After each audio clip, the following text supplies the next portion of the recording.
శుక్లాం బ్రహ్మ విచారసార పరమామాద్యాం జగద్వ్యాపినీం వీణా పుస్తకధారిణీమభయదాం జాడ్యాంధకారాపగాం హస్తే స్ఫాటికమాలికాం విదధతీం పద్మాసనే సంస్థితాం వందే తాం పరమేశ్వరీం భగవతీం బుద్ధిప్రదాం శారదాం.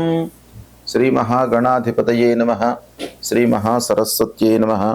శ్రీ గురుభ్యో నమః. మన సంప్రదాయ జ్యోతిష్ శాస్త్రంలో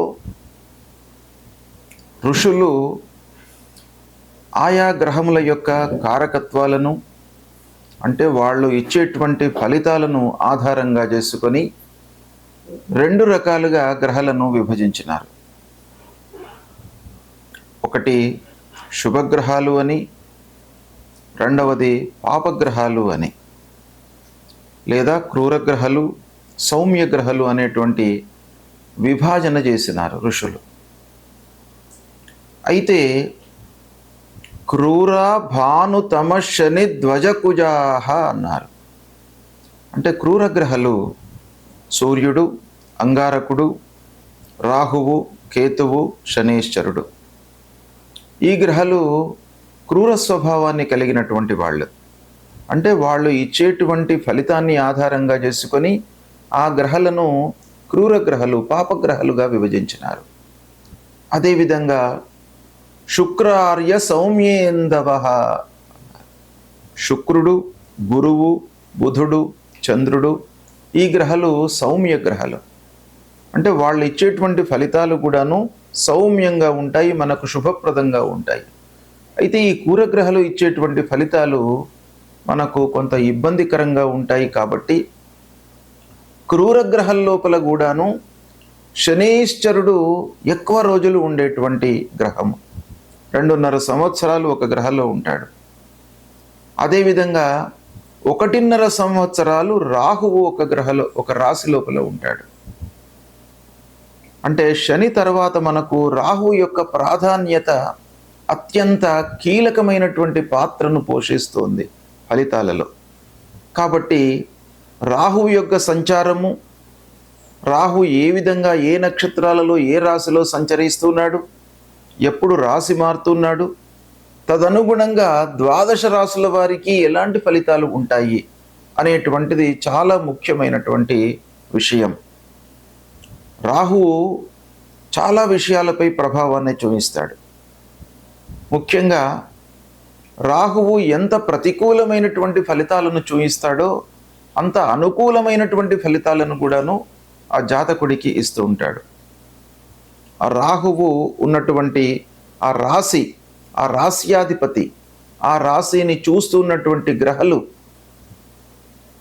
ఆ రాహువుతో యుక్తమై ఉన్నటువంటి గ్రహాల యొక్క కారకత్వాలు, సహజ లక్షణాలను బట్టి రాహువు జాతకునికి లక్షణాలు ఇస్తూ ఉంటాడు. అందులో భాగంగా ఈ సంవత్సరము రాహువు 18 మే 2025 నుండి రాశి మారుతున్నాడు. 18 మే 2025 రోజున మీనరాశిలో నుండి కుంభరాశిలోకి ప్రవేశిస్తున్నాడు. అన్ని గ్రహాలు కూడాను సవ్యంగా ప్రయాణం చేస్తూ ఉంటాయి. రాహువు, కేతువులు మట్టుకు అపసవ్య దిశలో ప్రయాణం చేస్తూ ఉంటాయి. కాబట్టి రాహువు మీనరాశి నుండి కుంభరాశిలోకి ప్రవేశిస్తున్నాడు. ఇంతవరకు శని, రాహువు కలిసి మీనరాశిలో ఉన్నారు. ఆ శని నుండి రాహువు విడిపోతున్నాడు. ఇప్పుడు రాహువు కుంభరాశిలోకి ప్రవేశిస్తున్నాడు. కుంభరాశి శని అధిపతి కలిగినటువంటి రాశి. అంటే కుంభరాశికి శని అధిష్టాన దేవత. అలాంటి రాశిలోకి రాహువు ప్రయాణిస్తున్నాడు, రాహువు ప్రవేశిస్తున్నాడు. కనుక మనకు శాస్త్రం ఏం చెప్తుంది అనంటే, ప్రత్యేకంగా రాశ్యాధిపతులు 7 గ్రహాలకే చెప్పబడి ఉన్నాయి. సింహరాశికి, కర్కాటక రాశికి, ఇలా అన్ని రాశులకు సూర్యుణ్ణి మొదలుకొని శనీశ్వరుడి వరకే రాస్యాధిపతులు చెప్పబడి ఉన్నాయి. అయితే రాహు కేతువులకు ప్రత్యేకంగా ఈ రాశి అధిష్టాన దేవత రాహు అవుతాడు. ఈ రాశి ఉచ్చస్థానము, నీచస్థానము అనేటువంటి విషయాలు ఇదమిద్దంగా చెప్పలేవు. కానీ రాహువుకు అత్యంత ప్రాధాన్యత కలిగేటువంటి విషయం ఏంటంటే, సూర్య భగవానుడికి ఒకటే రాశి ఉంది ఆధిపత్యం. కానీ రాహు విషయానికి వచ్చినట్టయితే ఏ రాశిలో ఉంటాడో ఆ రాశికి చెందినటువంటి అధిష్టాన దేవత, ఆ రాశిని చూస్తున్నటువంటి గ్రహాలు, ఆ రాశిలో ఉన్నటువంటి గ్రహాలతో యుక్తమై ఉన్నటువంటి గ్రహాలు, అన్ని గ్రహాల యొక్క ఫలితము ఎఫెక్టు రాహు మనకు ఇస్తూ ఉంటాడు. కాబట్టి అన్ని గ్రహాల కంటే కూడాను మంచి ఫలితాన్ని, అదేవిధంగా చెడు ఫలితాన్ని రాహువు కేతువులు ఎక్కువ మోతాదులో ఇస్తారు. కనుక రాహు కేతువుల యొక్క సంచారము మనకు ఎలా ఉంది అనేటువంటిది చాలా ప్రాధాన్యతను సంతరించుకున్నటువంటి విషయము. మేషరాశి వారికి ఈ సంవత్సరము రాహు కేతువుల యొక్క ప్రభావం మూలకంగా ఎలాంటి ఫలితాలు ఉండబోతున్నాయి అనేటువంటి విషయాన్ని చర్చించి విశ్లేషించి తెలుసుకుందాం. ఈ సంవత్సరము 18 మే 2025 రోజున కుంభరాశిలోకి ప్రవేశిస్తున్నాడు. కుంభరాశిలోకి ప్రవేశించి సుమారు 1.5 సంవత్సరాలు అంటే 18 మాసాలు ఒక రాశిలో ఉంటాడు. అంటే 5 డిసెంబర్ 2026 వరకు కుంభరాశిలో సంచరిస్తున్నాడు. అంటే చాలా వ్యవధి 1.5 సంవత్సరాలు ఉంది. కాబట్టి చాలా కాలం, 1.5 సంవత్సరాలంటే చాలా పెద్ద పీరియడ్ అన్నమాట. ఈ సమయము కుంభరాశిలో సంచరిస్తున్నాడు. ఈ కుంభరాశిలో సంచరించడము మేషరాశిలో జన్మించినటువంటి వారికి ఎలాంటి ఫలితాలు ఉంటాయి అనేటువంటి విషయం పైన మనము మనస్సు నిలుపుదాం. ఈ కుంభరాశిలోకి రావడం అనేటువంటిది ఒక రకంగా మేషరాశి వారికి అదృష్టాన్ని ఇచ్చేటువంటి అంశం. ఎందుకంటేను ఒక పక్కన మేషరాశి వారికి ఏల్నాటి శని ఆల్రెడీ స్టార్ట్ అయినాడు. 30 ఏప్రిల్ నుంచి ఏల్నాటి శని ప్రభావం ప్రారంభమైంది. అంతేకాకుండా మే 14 రోజున గురు కూడాను చతుర్థ స్థానంలోకి మారుతున్నాడు. అంటే శని గురువులు అనానుకూలంగా ఉన్నారు మేషరాశి వారికి. అలాంటప్పుడు ఒక చేయూతను, బలాన్ని ఇచ్చేటువంటి గ్రహము రాహువు ఏకాదశ స్థానంలోకి వస్తున్నాడు. అంటే ఈ ఏకాదశ స్థానంలోకి రాహువు రావడము మేషరాశి జాతకులకు చాలా అదృష్టాన్ని కల్పించేటువంటి అంశము. అయితే ఈ కుంభరాశిలో సంచరిస్తున్నటువంటి సమయంలో మేషరాశి వారికి ఎలాంటి ఫలితాలు ఉంటాయి అనేటువంటి విషయాన్ని మనం చూసినట్టయితే, ఏకాదశ స్థానము, స్థాన బలము చాలా గొప్పది. ఏకాదశ స్థానము మనకు శాస్త్రము ఏం చెప్తుంది అనంటే, అన్ని విధాలుగా మీకు లాభాన్ని చేకూర్చేటువంటి స్థానం. మీరు ఏ పని ప్రారంభం చేసినప్పటికీ అందులో మీకు లాభము కలిగించేటువంటి స్థానం. కనుక మీరు ప్రారంభించినటువంటి పనులన్నీ కూడాను 100% సక్సెస్ అవుతాయి ఈ రాహు మూలకంగా అనేటువంటి విషయం మనకు తెలుస్తుంది. ఇకపోతే ఏకాదశ స్థానము అన్ని విధాలుగా మీకు అనుకూలించేటువంటి స్థానం. పనులలో మీరు శ్రద్ధగా నిమగ్నమై పనులు చేసేటువంటి అవకాశాలు బాగా ఉంటాయి. ఈ సమయంలో సత్ఫలితాలను పొందుతారు. అన్ని విధాలుగా సౌఖ్యాన్ని పొందేటువంటి అవకాశాలు ఈ సమయంలో ఉన్నాయి. ముఖ్యమైనటువంటి వస్తువులను, విలువైనటువంటి వస్తువులను, ఆభరణాలను, వస్త్రాలను, వాహనాలను, భూములను, ఇళ్లను కొనేటువంటి అవకాశాలు కూడాను ఈ లాభస్థానంలో సంచరిస్తున్నటువంటి సమయంలో మీకు రాహువు కలిగిస్తాడు. ఇక అంతేకాకుండా రాహువు ముఖ్యంగా మనకు అద్భుతమైనటువంటి పనులు కూడాను చేసేటువంటి అవకాశాలు ఉంటాయి. రాహువు ఎంత క్రూర గ్రహమో అంత శుభ ఫలితాలను కూడా ఇచ్చేటువంటి గ్రహం. మీరు అనుకున్న దానికి ఒక 10 రెట్లు మంచి ఫలితాన్ని ఇచ్చేటువంటి గ్రహం కూడాను రాహు గ్రహం. సాధారణంగా రాహువు ప్రతికూలంగా సంచరిస్తూ ఉన్నప్పుడు ఎలాంటి మనస్తత్వము ఆ మనిషి లోపల ఎన్నో వికారమైనటువంటి లక్షణాలను ఇస్తూ ఉంటాడు. కానీ శుభస్థానంలో సంచరిస్తున్నప్పుడు మీ మానసిక దృక్పథంలోనే మార్పు వస్తుంది, ఆలోచన విధానం మారుతుంది, మంచి పనులపై మనస్సు నిలుపుతారు, నలుగురికి సహాయం చేయాలి అనేటువంటి మనస్తత్వం బాగా పెరుగుతుంది. రాహువు సాధారణంగా ప్రలోభాలను క్రియేట్ చేస్తాడు. అయితే ఈ లాభస్థానంలో సంచరిస్తున్నప్పుడు ఎవరు ఎన్ని చెప్పినప్పటికీ వాళ్ళు చెప్పిన దానిలో ఎంత సత్యం ఉంది, ఎంత అసత్యం ఉంది, మనను ఏమైనా మిస్గైడ్ చేస్తున్నారా, ఎలాంటి లక్షణాలు ఉన్నాయి, వాళ్ళు చెప్పేటువంటి వాక్యాలపైన చాలా మనస్సు నిలిపి నిశితంగా ఆలోచించేటువంటి అవకాశాలు బాగా ఉంటాయి. అయితే ఈ రాహువు ఏకాదశ స్థానంలో సంచరించడము మేషరాశి జాతకులకు బాగా కలిసి వస్తుంది. ఈ సమయాన్ని మీరు సద్వినియోగపరుచుకోవాలి. ఏంటంటే ఒక పక్కన శని గురువు ప్రతికూలంగా ఉన్నప్పటికీ రాహువు ఆ ప్రతికూల స్వభావాన్ని నిర్వీర్యం చేసేటువంటి అవకాశాలు ఉన్నాయి. రాహువు లోపల ఒక ముఖ్యమైనటువంటి విషయం ఏంటంటే అన్ని గ్రహాలకు కూడాను అస్తంగత్వ దోషము, వక్రము, మార్గము ఇలాంటివన్నీ కూడాను అతిచారము ఇవన్నీ ఇచ్చేటువంటి గ్రహ సూర్య భగవానుడు. ఆ సూర్యుడికి కూడాను గ్రహణం మూలకంగా సూర్యుడి యొక్క తేజస్సును కాంతిని తగ్గించేటువంటి గ్రహము రాహు గ్రహము. అలాంటి రాహువు జాతకంలో అత్యంత ప్రాధాన్యతను సంతరించుకున్నటువంటి గ్రహము. కనుక ఈ మేషరాశి వారికి రాహువు మంచి స్థానంలోకి వస్తున్నాడు కాబట్టి మీకు చాలా విషయాలలో మంచి ఫలితాలు, శుభ ఫలితాలు కలిగేటువంటి అవకాశాలు బాగా ఉన్నాయి.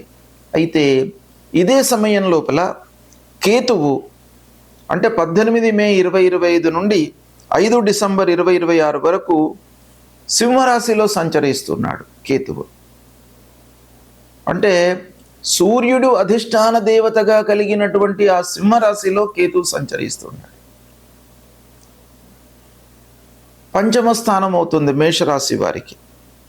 అయితే ఈ పంచమ స్థానంలో సంచరించేటప్పుడు కేతు భగవానుడు కొన్ని మనకు నెగిటివ్ ఎఫెక్ట్స్ ఇచ్చేటువంటి అవకాశాలు ఉంటాయి.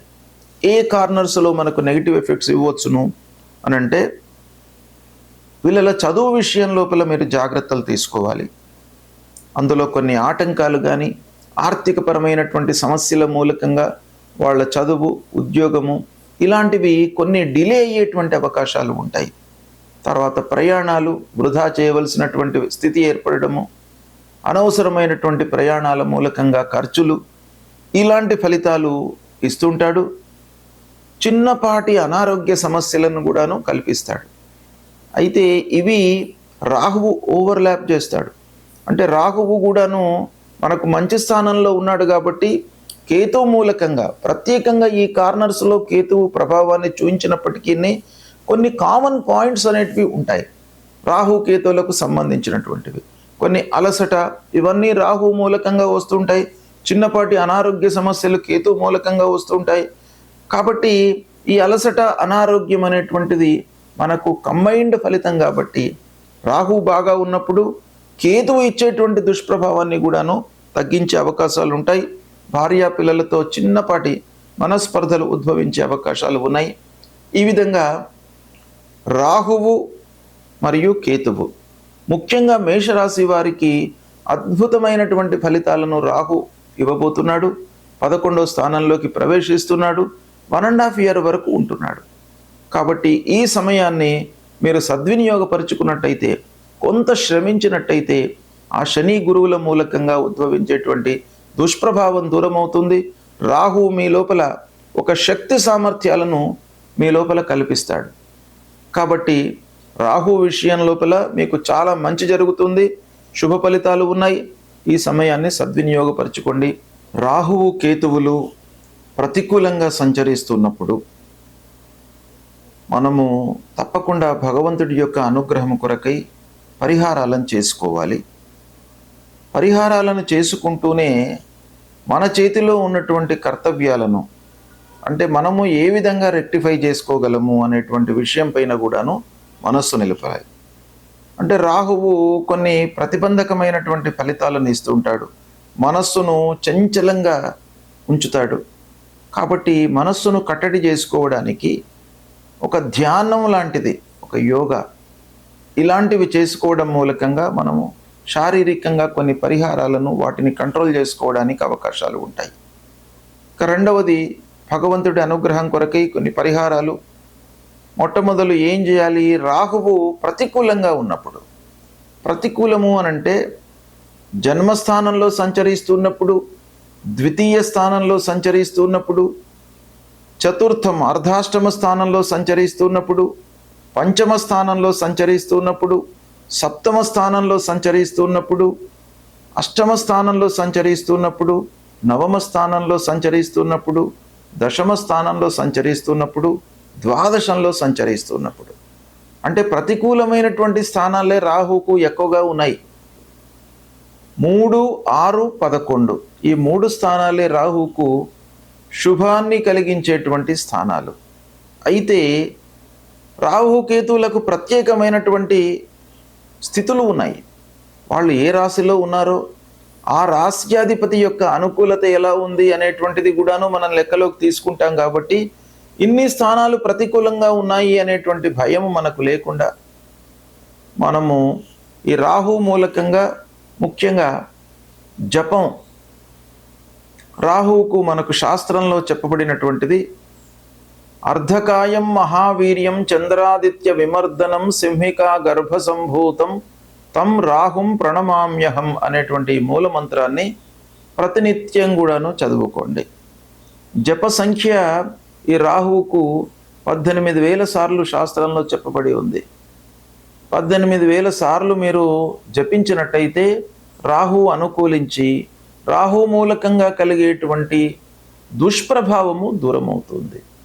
అయితే 18 సార్లు మీరు చేయడం అనేటువంటిది ఒక రోజులో అయ్యే వ్యవహారం కాదు కనుక మీరు స్వయంగా చేసుకోవడం చాలా ఉత్తమము. మీరు చేసుకోలేని పక్షంలో వేరే వాళ్లను నియోగించి మీరు చేయించడము మంచిది. ప్రథమంగా మీరు చేసుకోవడమే మంచిది. కాబట్టి మీరు ప్రతినిత్యం కూడాను ఒక 18 సార్లు రాహు మూల మంత్రాన్ని జపించండి. తర్వాత మినుములు దానం ఇవ్వండి. మినుములను దానం ఇచ్చినట్టయితే ఈ రాహువు ప్రీతి చెందుతాడు. గోమేధికం ధరించండి. రాహువుకు అధిష్టాన దేవత దుర్గామాత, దుర్గామాతను పూజించండి. దుర్గా దేవాలయానికి వెళ్ళండి. మహాకాళి, మహాసరస్వతి, మహాస్వరూపిణి అయినటువంటి ఆ అమ్మవారిని పూజించండి. దుర్గామాతను పూజించడం మూలకంగా మీకు భయభ్రాంతులు లేకుండా అమ్మవారు మిమ్మల్ని కాపాడుతారు. కాబట్టి రాహు ప్రీత్యర్థమై దుర్గాదేవిని తప్పకుండా పూజించండి. అమ్మవారి యొక్క అనుగ్రహాన్ని పొందండి. ఈ విధంగా మీరు రాహు కొరకై చేయండి. ఇక కేతువు విషయం ఆలోచించినట్టయితే కేతువుకు కూడాను ఇవే స్థానాలు ప్రతికూలమని శాస్త్రం చెప్పింది. 3, 6, 11 స్థానాలు అనుకూలం. అనుకూలంగా ఉన్నప్పుడు మీరు చేయవలసినటువంటి అవసరం లేదు. ప్రతికూల స్థానాలలో సంచరిస్తున్నప్పుడు మట్టుకు తప్పకుండా మీరు పరిహారాలు చేసుకోవడం మంచిది. కేతు ప్రీత్యర్థమై పలాశ పుష్ప సంకాశం తారకా గ్రహమస్తకం రౌద్రం రుద్రాత్మకం ఘోరం తం కేతుం ప్రణమామ్యహం అనేటువంటి మూల మంత్రాన్ని 7,000 సార్లు జపించాలి. 7,000 సార్లు అనంటే మీకు ఒక రోజు 2 రోజులలో ఏది కాదు. మీకు దైనందిక కార్యక్రమాలు ఉంటాయి. ఉద్యోగరీత్యా మీరు పనులలో నిమగ్నమై ఉంటారు. వ్యాపారస్తులు వ్యాపారంలో నిమగ్నమై ఉంటారు. వివిధ పనులలో మనము నిమగ్నమై ఉంటాం. కాబట్టి ఈ 7,000 సార్లు ఒకసారి చేయడం మనకు సాధ్యం కాదు కనుక ప్రతినిత్యం కూడాను మనం స్మరిస్తూ ఉండాలి, కీర్తిస్తూ ఉండాలి. కనీసం 7 సార్లు మీరు ప్రతినిత్యం కూడాను ఆ కేతు భగవానునికి ఈ శ్లోకాన్ని మీరు జపించండి. తర్వాత గణపతి కేతువుకు అధిష్టాన దేవత కాబట్టి గణపతిని పూజించండి. గణపతి దేవాలయానికి వెళ్ళండి. మీకు ఆటంకాలు రాకుండా గణపతి మిమ్మల్ని కాపాడుతాడు. ఉండ్రాళ్ళు నైవేద్యం పెట్టండి.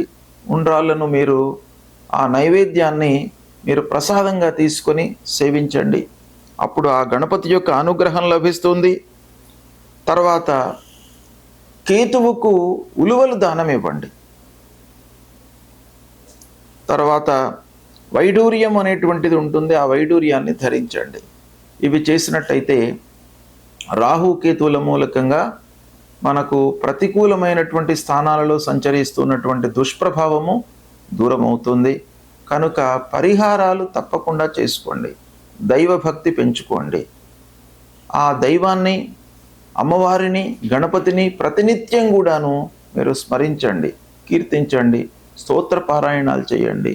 తద్వారా రాహుకేతువులకు సంబంధించినటువంటి దుష్ప్రభావం దూరమవుతుంది.